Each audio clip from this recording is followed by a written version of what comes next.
Soit f la fonction définie sur r par f de x égale x plus cosinus px sur x moins 1 si x strictement inférieur à 1. f de x égale sin de x carré plus 3 moins 1 si x supérieur ou égal à 1. Montrer que si f admet une asymptote d'équation y égale à 1 au voisinage de moins l'infini. Donc, première question. Donc, les limites ont moins l'infini. Limite de f de x, quand x tend vers moins l'infini, égale limite de x plus cosinus px sur x moins 1, x tend vers moins l'infini. Là, encore une fois, donc cosinus l'infini et cosinus l'infini, ça n'a pas de sens. Donc, on doit faire un encadrement. Donc, cosinus px est encadré entre moins 1 et 1. Ajoutons x, puisque là c'est x plus cos px, donc x moins 1, x plus cosinus px, et là c'est x plus 1. En multipliant par 1 sur x moins 1, je dois vérifier son signe. Mais x est inférieur à 1, donc x moins 1 négatif, donc 1 sur x moins 1 est aussi négatif. Donc l'inégalité devient, donc x plus 1 sur x moins 1, on doit changer les membres, inférieur ou égal à x plus cosinus pi sur px sur x moins 1, inférieur à x moins 1 sur x moins 1. Là, c'est x plus 1 sur x moins 1. Là, c'est f de x. Et là, c'est 1. Donc, limite x plus 1 sur x moins 1, c'est une fonction rationnelle. Donc, le degré sur le degré nous donne donc en moins l'infini est égal à 1. f de x est inférieur à 1. Donc, limite de f de x, quand x tend vers moins l'infini, est égal à 1. Et par la suite, donc, y égale à 1, asymptote horizontale au voisinage de moins l'infini. Deuxième question.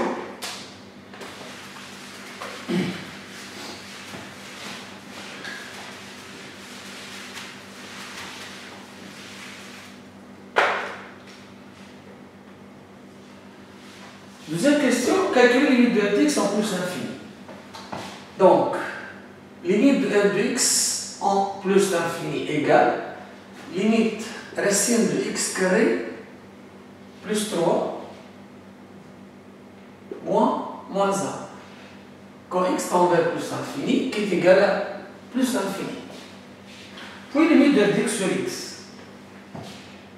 Limite de f de x sur x quand x tend vers plus l'infini égale limite racine x carré plus 3 moins 1 sur x. X tend vers plus l'infini égale limite racine de x carré plus 3.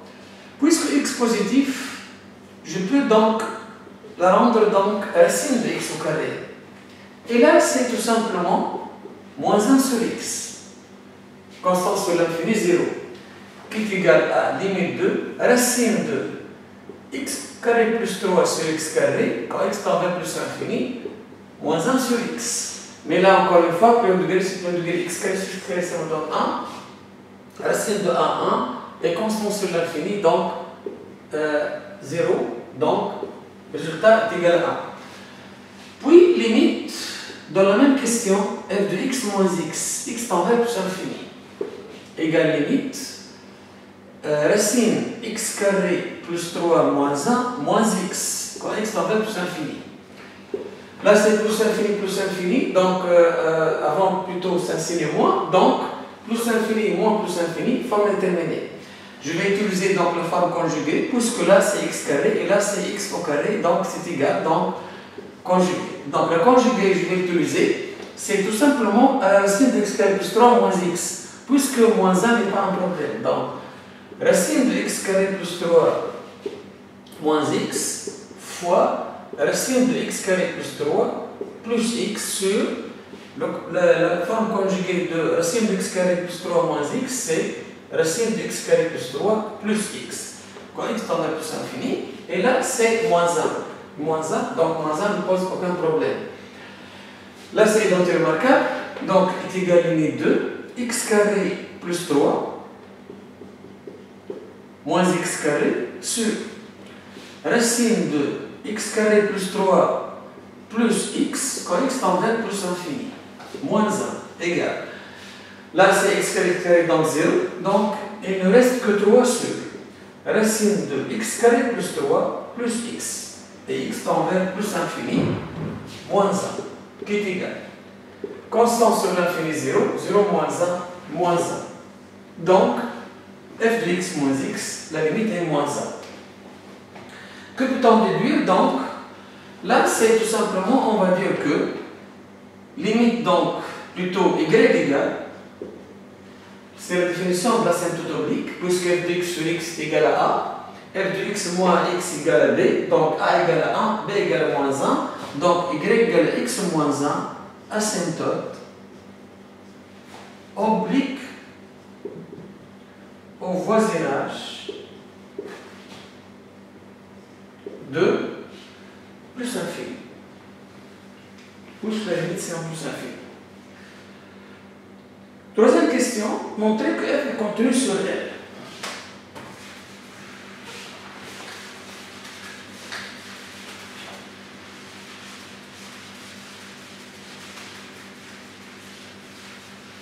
Troisième question. Là, encore une fois, c'est une fonction par intervalle. Donc, je vais étudier la continuité sur chacun des intervalles, puis en utilisant la limite. Donc, x a pour image cosinus plutôt avant tout, je dois préciser l'intervalle, donc sur l'intervalle moins l'infini 1. Sur moins l'infini 1, donc x a pour image cosinus pi x est contenu sur R en particulier, donc sur moins l'infini 1. X a pour image x plus cosinus pi x est alors contenu aussi sur moins l'infini 1. X moins 1 différent de 0, car on est dans l'intervalle moins l'infini 1, donc f est contenu sur moins l'infini 1. Pour la fonction sur 1 plus infini, c'est simple, juste rédaction de la fonction polynôme. Donc, puisque là c'est x carré plus 3 qui est polynôme et positif, x a pour image x carré plus 3 est contenu sur tout R, mais là on n'aura besoin que de 1 plus infini, et x carré plus 3 est strictement positif, quel que soit x appartient à l'intervalle 1 plus infini. Donc, f est contenu sur 1 plus l'infini. Donc, on a étudié la continuité sur moins l'infini 1, sur 1 plus l'infini. Donc, allons voir donc, maintenant la continuité en 1. Et la continuité en 1 se fait donc à l'aide des limites. Donc, limite f de x quand x tend vers un moins. Limite de f de x quand x tend vers un moins. Égale limite x plus cosinus pi x sur x moins 1, x tend vers un moins. Là, donc, c'est cosinus pi, x, cosinus pi, c'est moins 1, 1 moins 1, 0 sur 0, forme terminée. Là, encore une fois, je vais utiliser la fonction composée, puisqu'on n'a pas une formule, là, au figure cosinus pi x. La fonction composée, on a dit, donc, toujours, souvent, on utilise, donc, ici, par exemple, c'est pi x. Mais, on doit vérifier que cette fonction tend vers 0 pour pouvoir utiliser les limites usuelles. Mais cette fonction, lorsque x tend vers 1, elle tend vers pi. Donc, pour qu'elle tende vers 0, il faut retrancher pi. Donc, lorsque je choisis u de x égale pi sur x moins pi, la limite est alors 0. Et dans ce cas, je vais essayer de faire apparaître pi sur x, pi x plutôt moins pi dans f. Donc, f de x égale à quoi? Égale à x plus cosinus pi x sur x moins 1. Donc, je vais faire apparaître avant tout la limite usuelle 1 moins cosinus. Donc, je dois ajouter et retrancher 1. Donc, x moins 1 plus 1 plus cosinus pi x. Et là, je vais retrancher pi et ajouter pi. donc pi sur x moins pi plus pi, le tout sur x moins 1, qui est égal. X moins 1 sur x moins 1, ça donne 1. Cosinus pi plus grand X égale à moins cosinus X. Donc ça devient 1 moins cosinus plus 1 moins cosinus pi x moins pi sur x moins 1. Et là, il suffit de multiplier par pi. Donc 1 plus pi 1 moins cosinus pi x moins pi sur pi x moins pi. Et voilà, la fonction u est apparue. Donc u de x plus sur x moins pi. Donc v de x égale 1 plus pi sinus plutôt 1 plus pi 1 moins cosinus x sur x, puisque à la place de u, pi x moins pi, je mets donc x pour trouver la fonction v. Donc limite u de x quand x tend vers, là on est donc x tend vers 1 moins, égale limite donc de pi x moins pi quand x tend vers 1 moins, pi x moins pi, qui est égal à 0. Mais ce 0 c'est un 0 moins, puisque pi x moins pi est négatif. Même s'il n'a pas d'influence sur cette limite, donc, mais il faut le préciser. Limite de v de x, quand x tend vers 0 moins, donc, égale limite 1 plus pi, plus 1 moins cosinus x, sur x tend vers 0 moins. Là, c'est une formule, donc 1 moins cosinus x sur x en 0 est égal à 0, donc en 0 moins est égal à 0, 1 plus 0 est égal à 1. Donc, limite de f de x, quand x tend vers 1 moins, est alors, donc, est égal à 1. Donc ça, c'est la limite en 1 moins, donc, est égal à 1. Pour la limite en 1 plus, là, la fonction est définie, donc il suffit donc de remplacer par 1. Donc c'est f de 1. La limite est tout simplement f de 1. Donc, limite de f de x quand x tend vers 1 plus est égal à f de 1, qui est égal à 1 moins plus 3, 4, racine de 4, 2, 2 moins 1 est égal à 1. Donc, limite de f de x quand x tend vers 1 moins, égale limite f de x quand x tend vers 1 plus, égale à 1, qui est égal à f de 1, donc f est contenue en 1. Et puisqu'elle est déjà contenue sur chacun des intervalles, donc ça devient contenu sur R. Donc f est contenu sur tout R. Quatrième question. Montrer que f de x égale à 0 admet au moins une solution alpha dans moins 1 demi 0. Donc, quatrième question. F de x égale à 0 admet dans moins 1 demi 0. Donc, je dois calculer f de moins 1 demi, f de 0. F de moins 1 demi égale moins 1 demi, donc à partir à l'intervalle moins l'infini 1, donc j'utilise cette fonction. Cosinus moins pi sur 2, 0, moins 1 demi, 1, moins 1 demi, moins 1 demi. Donc là, c'est moins 1 demi sur moins 1 demi, moins 1, moins 1 demi, moins 1, moins 3 demi, qui est égal à 1 tiers. F de 0 égale, donc, cosinus 0, 1, 0 moins 1 moins 1, donc A c'est moins 1 moins 1. Donc F est contenu, ça c'est le théorème, donc F est contenu sur 0, sur moins 1 demi, 0. F de moins 1 demi fois F de 0 est négatif, alors F de x égale à 0 admet au moins une solution alpha appartenant à l'intervalle ouvert moins 1 demi 0.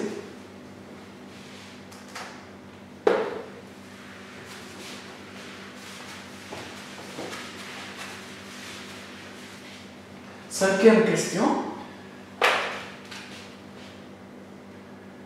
Vérifiez que sinus pi alpha égale à sin de 1 moins alpha carré. Sinus pi alpha égale racine de 1 moins alpha carré. Pour cela, donc, il faut revenir donc, à l'origine de alpha. Alpha, c'est la solution de l'équation f de x égale à 0.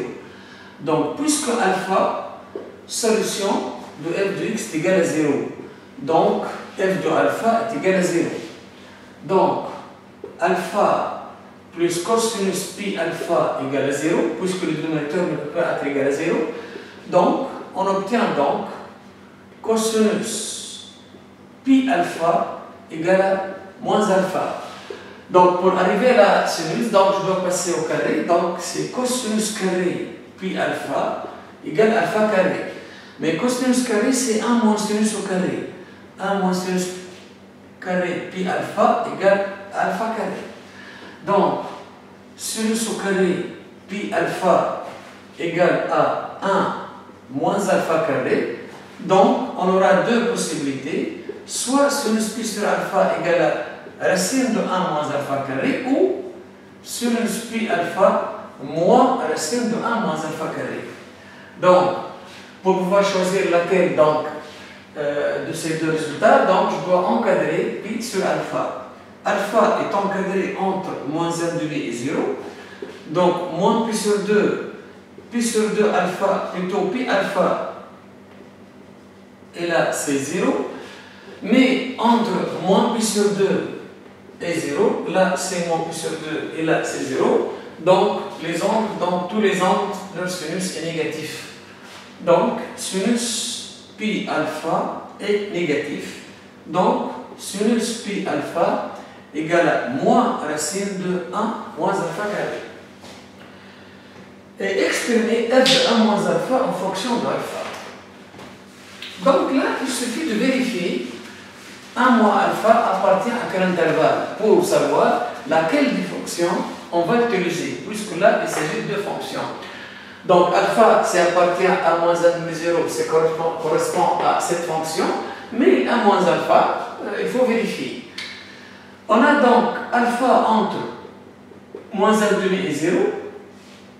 J'ajoute 1, donc, plutôt 1 moins alpha, donc je multiplie par moins, donc moins alpha, et là c'est 0, 1,5. Ajoutons 1, donc 1 moins alpha et 3,5. Remarquons que 1 moins alpha est strictement supérieur à 1, donc 1 moins alpha appartient à l'intervalle 1 plus l'infini, et la fonction est f de x égale racine de x carré plus 3 moins 1, et non x plus cos de x sur x moins 1.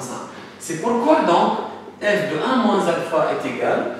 Il faut revenir donc à cette fonction et remplacer x par 1 moins alpha. Donc 1 moins alpha au carré plus 3 moins 1 qui est égal tout simplement donc à 1 plus 3 donc 4, donc moins 2 alpha plus alpha carré, donc moins 1. Là donc c'est f de 1 moins alpha.